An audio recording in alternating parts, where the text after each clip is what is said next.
Hi, and welcome to your soul transmission for the month of October, the final days of October. And we are halfway through, well, more than halfway through our season of rebirth. So I really trust that it has been moving through you with ease and grace, that the integration has been soft and gentle, that you're receiving what you need to receive when you need to receive it, and that you're finding your breath, that you're finding your heart, and that you're finding yourself. There's this real, just soft and beautiful energy right now, and I know this month has been really big for me in my offerings in the way that I offer them and how I offer them. It's been a big restructuring, and I've seen that in the physical as well. And it's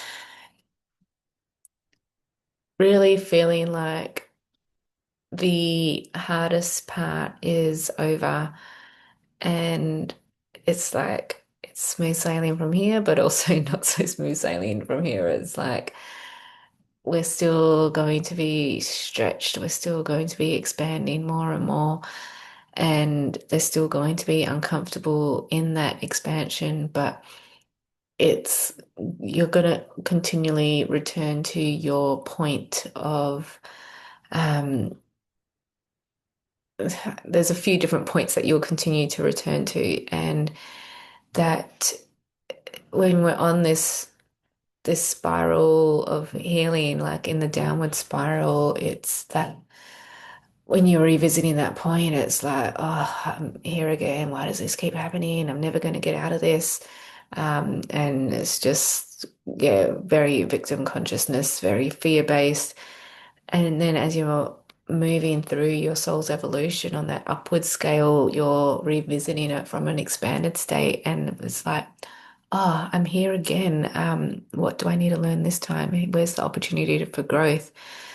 But what it feels like it's coming through now is this even bigger expansion, and it's really revisiting something even bigger that it's not even um like, or it could still be like a core wound. Like I know my big core wound is around worthiness and learning to trust.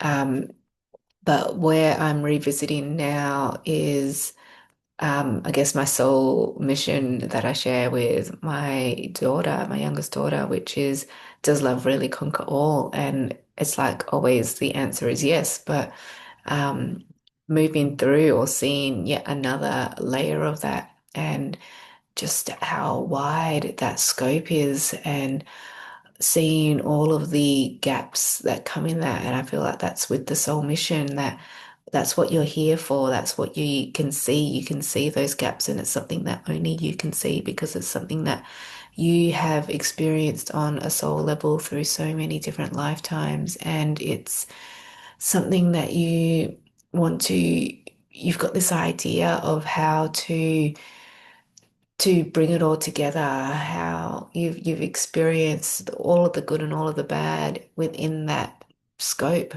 and you're ready to bring it all together. So I guess the question is, how do you bring it all together? And it comes back to trust and love, I guess. As I've been talking, I've been holding my Lemurian seed crystal as well as my master crystal that was encoded from our Atlantean core all the way back in April, in the grid. And I like what has kind of dropped in this week for me is that there's many that feel like the new earth is returning to Lemuria and seeing Atlantis as bad, and that's where we went wrong because we were all in our mind, and Lemuria was so heart-based.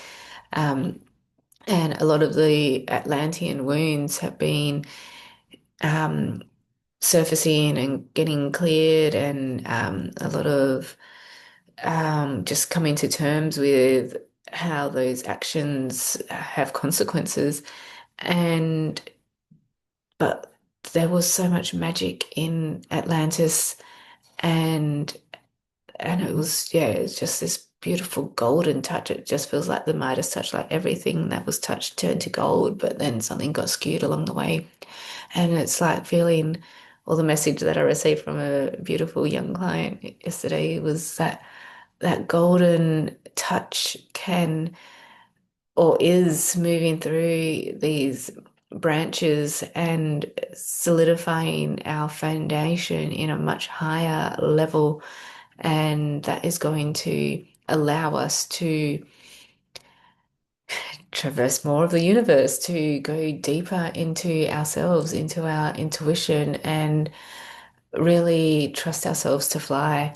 And um, yeah, really feeling like the only limitations have been constructs of our mind. And when we are free from them, then absolutely anything is possible. And I'm just feeling called to pull one of these Lemurian cards, and just feeling into what message is coming through. And I'm just feeling like it's almost like the to reach the left, you've got to swing right, or to reach the right, you've got to swing left, or like, yeah, it's just this beautiful crisscross. And not saying that either or is good or bad, but it's just like that there's definitely this meeting in the middle, but then it's still going out, and knowing that as you're going out, you're bringing those other parts of you that maybe you may have judged before, but you have come to the center. The It's like that X marks the spot, that treasure. You've found that treasure, and you may not quite be aware of it, but it's now, where will that treasure take you? And there's our card, Harmonic Flight.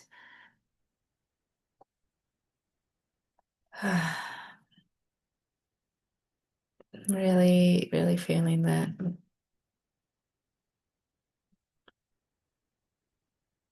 And feeling like that just ties in with the message I received from a beautiful bee today that was on the side of my car, soaking wet. And I was worried about, as I would drive off, if it would fall off and if it would be okay, and not wanting to leave, but knowing it was time to leave. And then worried that I'll be on the freeway. Would I be going too fast, that it would fly off? Then further along the freeway, noticing it was still there and was not moving. So worried, oh no, is it actually dead? And then arriving at my destination and sending a message to someone. So just sitting in the car for a bit longer, and the sun was shining, the rain had gone, and then out of the corner of my eye, I just saw this movement. The bee was back. It was, whether it had been stunned or something, I don't know, in shock, or just too wet. It was dry and it was moving, and I went to take a photo and then wanted to film it because it was moving and it was so cute.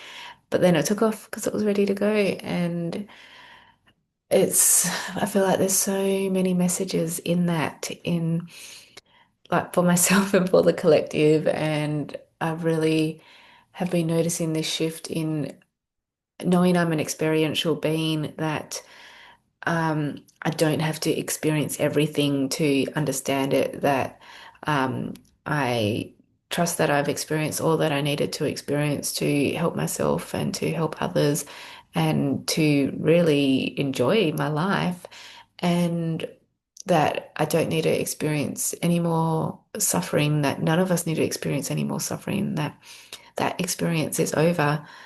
And it's like we're coming out of the shock of that, or we're coming out of the days of that, the haze of that, and knowing that any trauma we may have experienced is valid, but that it's just part of the story. And we can let it be a story that runs us, or we can own the story and allow it to be something that moves through us. And really bringing that into harmony allows you to be in this higher octave that is just really dancing with life and just really enjoying that ebb and flow and being, I guess, swayed by the sweetness of life, by the music of the spheres of the universe, and feeling into what magic you can create there, which I know can sound a bit woo-woo, but um, like I feel like that is what we are here for. And I feel like what is coming is going to be really bringing that into our reality. But there's just still so much density in the world. And that's why I felt like the more we would do this year, the easier next year will be, because there is going to be this mass awakening and people are going to need help. So, what is your magic that you can share with others, whether it is your time or your presence, whether it's your touch or your listening ear? What is something like, if you break it down to something so simple, what is it that you bring so effortlessly? And then allow that to be the thread that pulls you, and know that it's it's all I get like I just getting mixed messages, like it's a wild ride, it's a game, like it's all for our own pleasure. And that's not to say that others have gone through pain for our pleasure. It's to say that we can transmute that pain into pleasure, and that we are allowed to feel pleasure and experience pleasure. And it comes in so many different forms, like even just, eating an ice cream or biting into an apple or something can be so pleasurable. So just taking it down to those real basic, simple pleasures, feeling the sand beneath your, between your toes. Um, just what is a simple pleasure you can tune in today, and just how can you do that more often? Really allow that to be how you tune into yourself, how you center yourself, how you integrate all of the amazing things that you are moving through, acknowledging all of the growth and expansion that you have moved through, and acknowledging the dark times you've had, and pulling more parts of you out of that darkness into the light, and just soaking up that light, soaking in more of your light.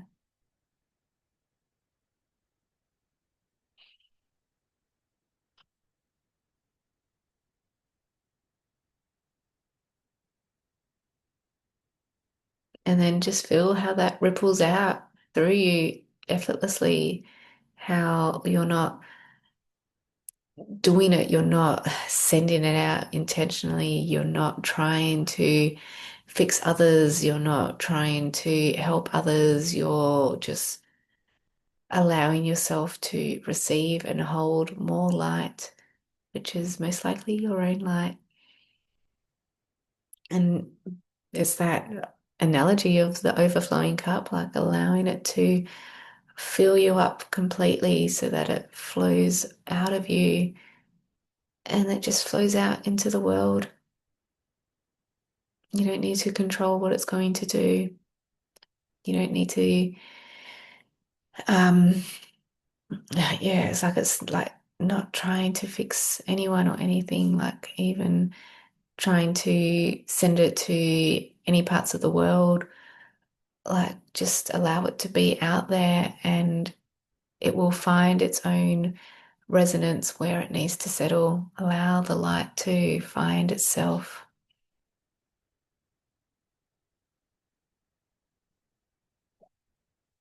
And that's how we can simply be more and do less.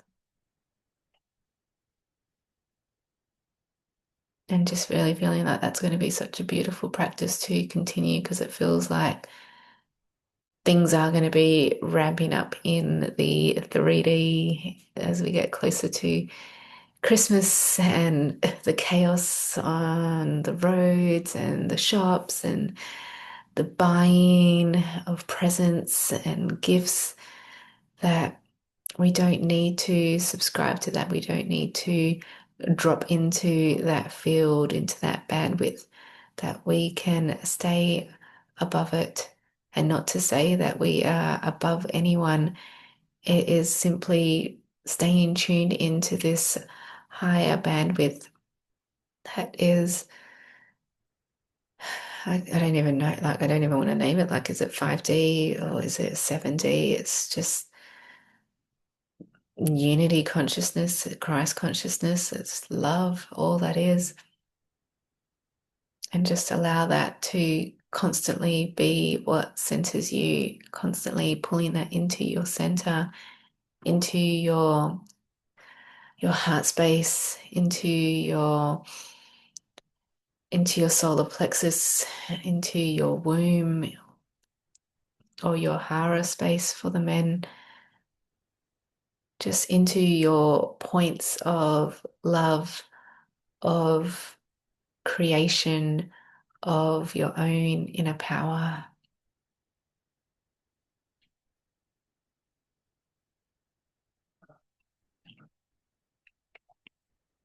And so I feel like this is really integrating all that has been happening this month. So for those of you that are um, doing the Chakra Mastery series as well, and for those that attended my Thresholds of Light event in Rockingham, um, in addition to what we do in the Etheric Circle, um, yeah, and for those that haven't done some of that, that's okay.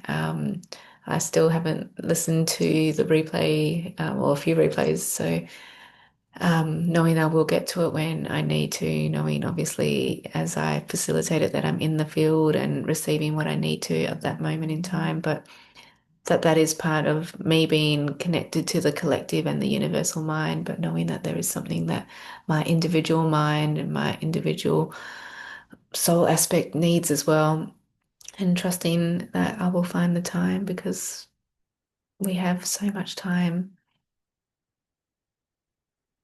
And that's another thing that when we're out of that hustle and bustle where there's this real fear or lack or scarcity of time, that there's not enough time and all this rush, it doesn't have to be like that. We get to bend time, we get to play with time, we get to meet time. So just enjoy moving through time, through this spiral time, and most likely feeling like we've already done all of this, and that takes the pressure off as well, that we get to just enjoy. We've done all the hard work and we've mapped it all out, and we get to just enjoy what we have created for ourselves. So, with that, I say goodbye and I look forward to what will unfold next month. So, bye for now.